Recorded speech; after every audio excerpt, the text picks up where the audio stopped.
Bonjour à toutes, bonjour à tous. Aujourd'hui, quatrième étape, Beauchastel-Sarras. Et nous continuons notre entretien avec les bénévoles. Et nous sommes en compagnie de François, qui est responsable des motards sécurité. Alors ma première question, François, c'est quelle différence il y a entre les motards sécurité et les signaleurs? Donc les motards sécurité, nous évoluons au sein de la bulle. C'est-à-dire que nous sommes entre la voiture gendarmerie et la voiture balai. Et nous sommes là pour sécuriser les pelotons, pour prendre en charge certains carrefours qui ne sont pas pris en charge par des signaleurs à pied. Donc notre rôle principal, c'est de sécuriser la bulle. Voilà. D'accord. Donc je suppose qu'il faut une formation et des agrégations particulières. Quelles sont les démarches que vous devez faire pour être sécurité?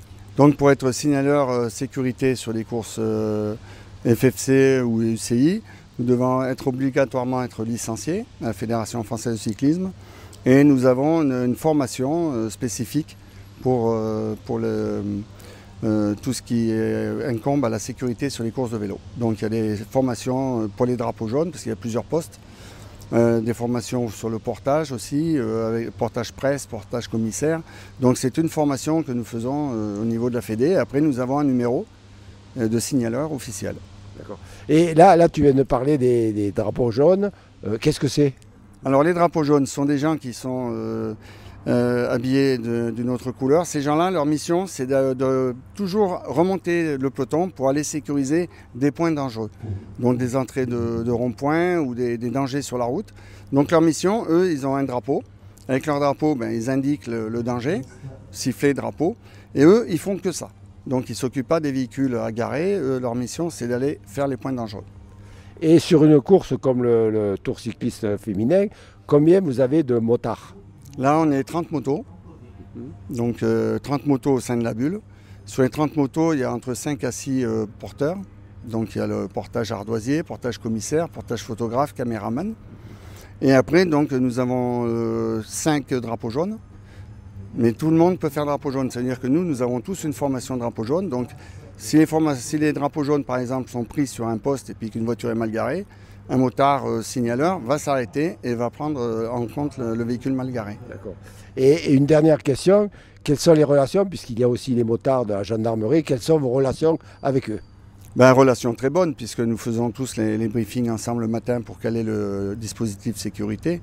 Et nous avons des formations très bonnes. Et étant un peu de la région, j'en connais pas mal de motards, de gendarmerie, on se connaît un petit peu, donc on a des très bonnes relations. Et c'est tout dans le respect, et puis la convivialité, et puis l'efficacité, voilà. Et on peut remarquer, bon, la parité est nettement pas respectée, mais il y a quand même une... Alors, je ne sais pas comment on dit, un motard femme, un motard féminin, pas une motarde quand même. Un motard femme. Voilà, une motard femme. Écoutez, messieurs, il nous reste à vous souhaiter une bonne course, et puis merci pour votre présence et votre efficacité. Voilà, merci. Bien, après les motards sécurité, nous allons nous intéresser à l'équipe de défléchage. Donc je suis accompagné de Nathalie. Bonjour madame, bonjour messieurs. Bonjour. Elle est entourée de Patrice et Sébastien. Et ma première question, nous avons vu l'équipe de fléchage, bien évidemment. Oui. Et ma première question, c'est vous, qu'est-ce que vous devez faire dans votre travail pour le tour cycliste? Nous, en fait, on déflèche. Donc, on est juste derrière la voiture environnement et des ambulances. Et donc, on suit la course. On enlève toutes les flèches, les panneaux GPM, les roches et tout. Voilà. Donc, vous êtes directement derrière la voiture balai, en fait, derrière la voiture balai. Juste devant nous, par contre, il faut qu'on laisse les ambulances. Il faut qu'on soit derrière les ambulances et la voiture environnement. On ne doit pas passer avant la voiture balai. Et ça, c'est une obligation, et pour quelle raison? Est-ce que tu le sais? Non, du tout. Nous, en fait, on est en dehors de la bulle. D'accord. La voiture balai fait partie de l'intérieur de la bulle, mais nous, on est à l'extérieur. Nous, on est vraiment les derniers. D'accord, vous ne faites pas partie de la course, mais vous devez intervenir de suite après pour pas qu'il y ait de nuisances visibles. Oui, tout à fait.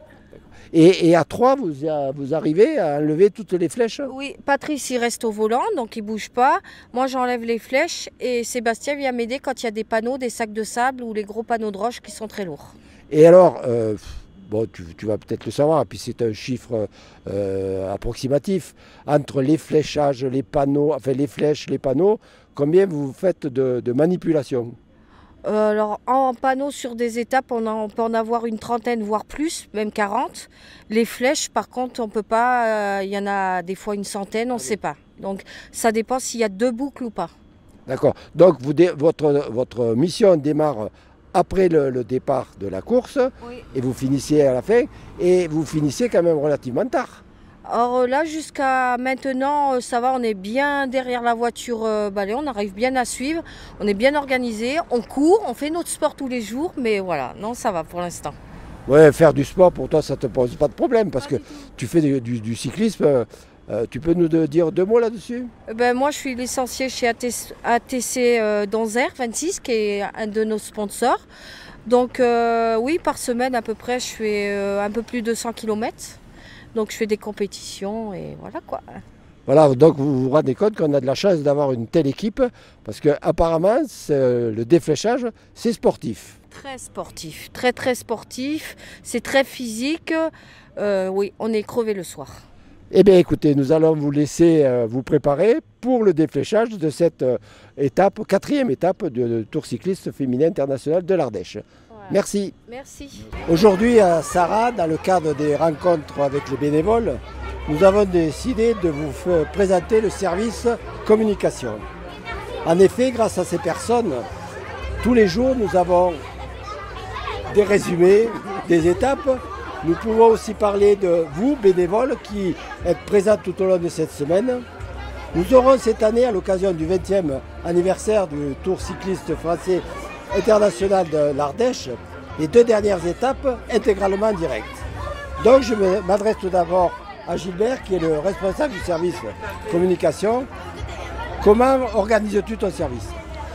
Moi, l'organisation, c'est surtout des copains qui sont avec nous. On a rajeuni l'équipe avec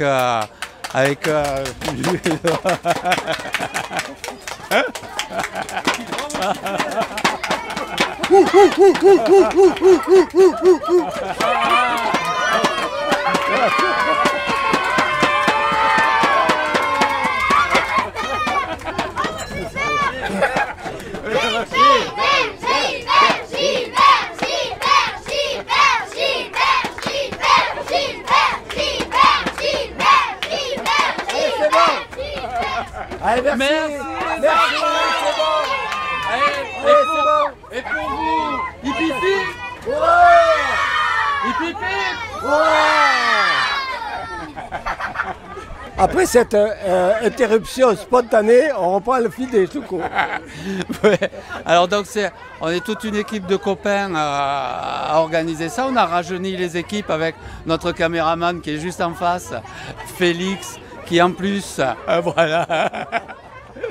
qui en plus nous fait de superbes images avec le drone. On a 2 autres caméramans, Ludo que vous avez aperçu juste derrière,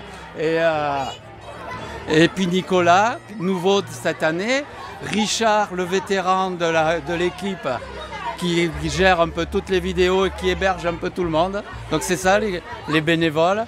Christian, mon voisin, qui est rentré cette année et qui s'occupe de les relations publiques. Je n'ai pas oublié le photographe qui est Patrick et qui nous fait de superbes photos tout le long, plus un photographe privé qui nous donne des photos pendant la course. Et puis de là, on informe toute la presse avec les articles sur tous les journaux. Les vidéos sont après retransmises et renvoyées également à la presse et sont sur nos sites www.tcfia.com, sur notre site Facebook et sur notre site YouTube. Et puis, écoutez, l'ambiance est toujours parfaite dans cette équipe. Les jeunes ont fait rajeunir un peu le côté des vétérans. Et on est peut-être l'organisation la plus jeune. C'est dommage que nous, on fasse un peu monter la moyenne d'âge. Mais sinon, moi, je suis vraiment très content de ce groupe et de cette ambiance qui règne dans ce groupe.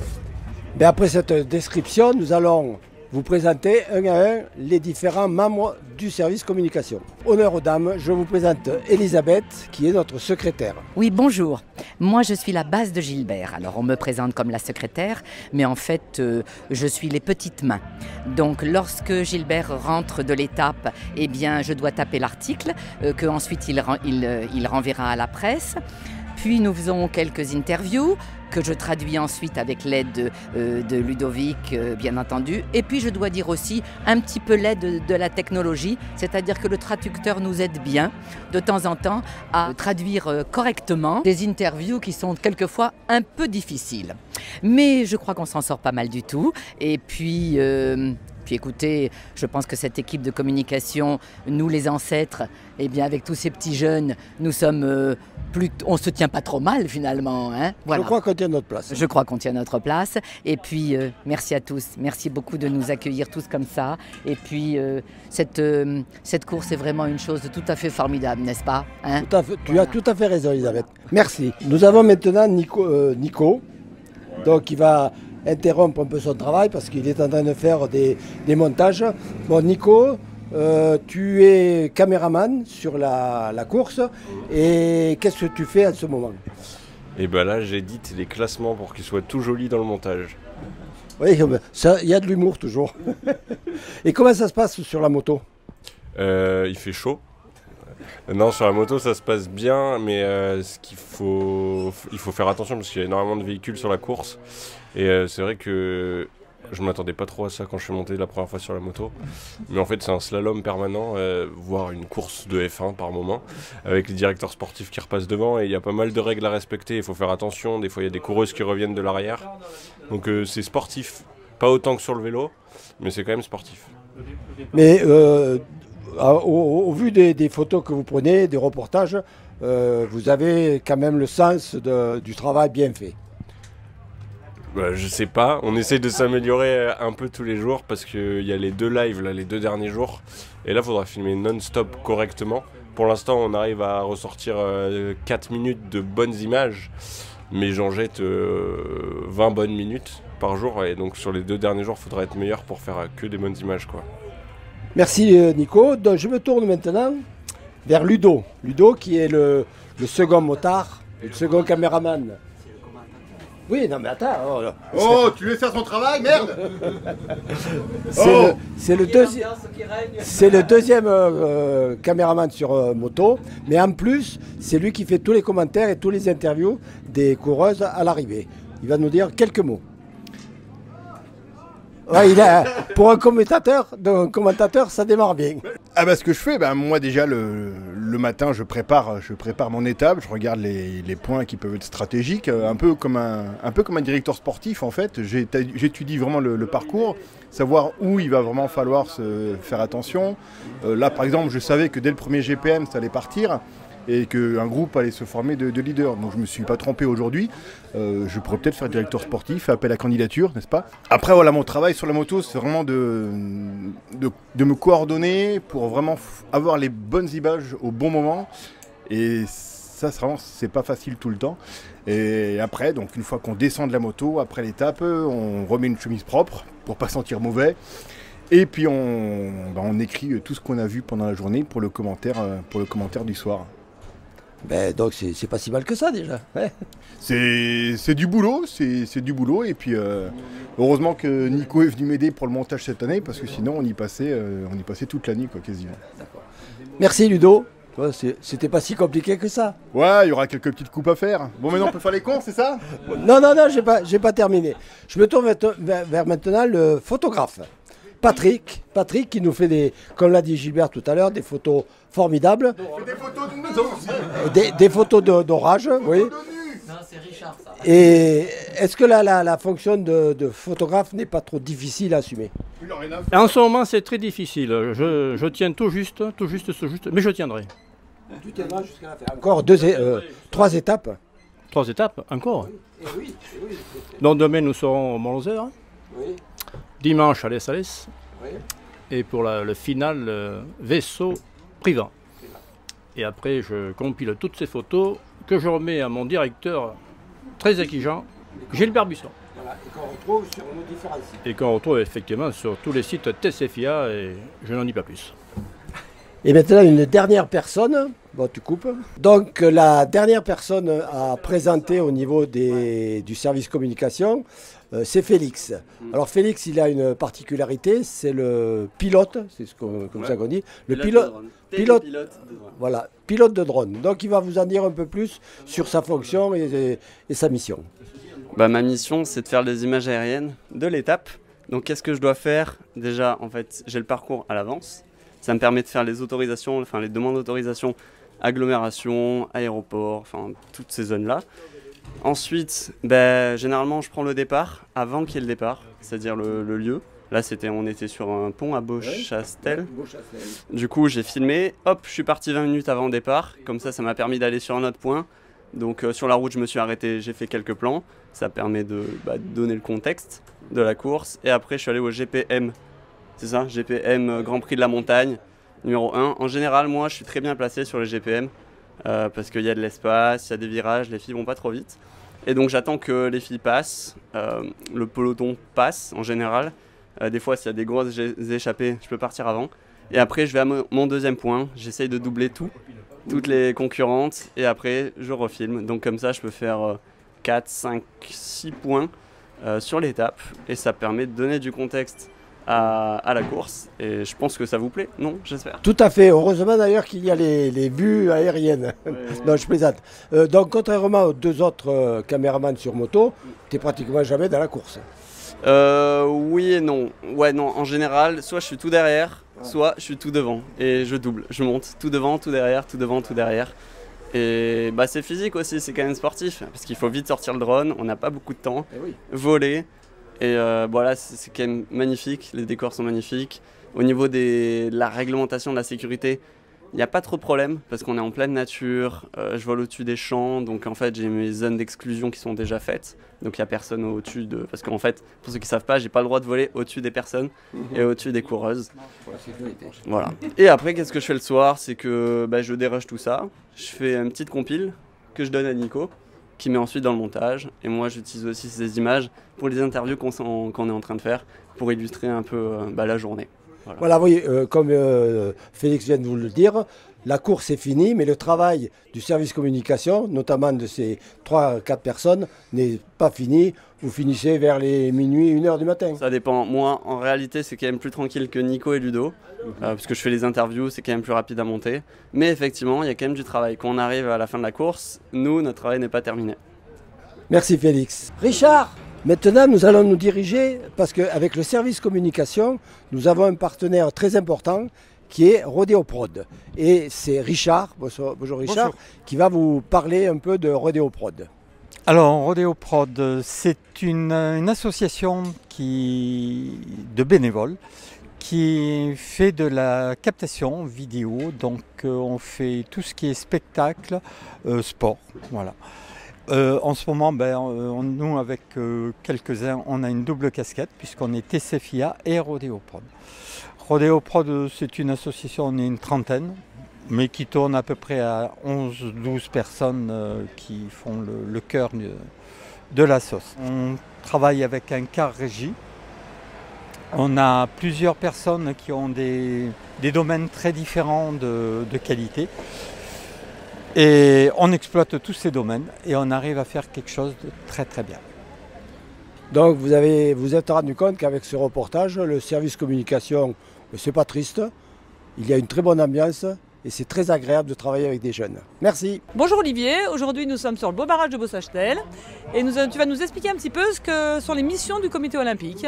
Donc je te laisse tout expliquer entre le CDOS, ce que ça veut dire et ce que vous faites. Alors oui, merci. Donc on est au comité départemental olympique et sportif de l'Ardèche. Donc on est sur 4 thématiques essentiellement. Donc on a la thématique éducation et citoyenneté. Donc là c'est beaucoup d'interventions chez les scolaires et toute la partie qui est liée à Paris 2024. Donc on fait des classes olympiques, enfin, on associe énormément de choses à l'olympisme en fait. Voilà, on fait la promotion des valeurs. On a la partie formation et professionnalisation. Là c'est des interventions sur c'est essentiellement des formations pour les bénévoles. Voilà, et puis on peut accompagner tous les bénévoles sur les associations sportives et non sportives. Donc il suffit de nous contacter ma collègue. On a également politique publique et haut niveau. Voilà, ça c'est la partie plus événementielle quand on organise des gros événements comme la Journée olympique ou les Anneaux d'or, qui récompensent les sportifs et les bénévoles du territoire. Et pourquoi on est là aujourd'hui? Voilà, là on y vient. Donc c'est sur le sport santé. Là l'idée c'est de faire la promotion de l'activité physique à travers des îlots vélos. Donc on pédale et on recharge les téléphones. Alors on peut faire, des fois on fait des animations autour de ça ou des animations autour de smoothies, tout ce qui se branche avec des ports USB en fait. Donc tu vas pouvoir nous faire une petite démonstration, comme ça il pourra nous faire un petit zoom sur le face. Après on lance, on pédale. Et c'est parti. Alors il faut bien se positionner au départ, hein, pour que ça reste bien stable. Si vous venez juste là, et en fait il y a des petits, comment on pourrait appeler ça, des petits capteurs verts qui s'allument, ouais, et quand il y a les 3, c'est que ça charge à fond. C'est la charge qui est mesurée. C'est la charge qui est mesurée à ce niveau-là. Ah super. Attention, gros plan. Super.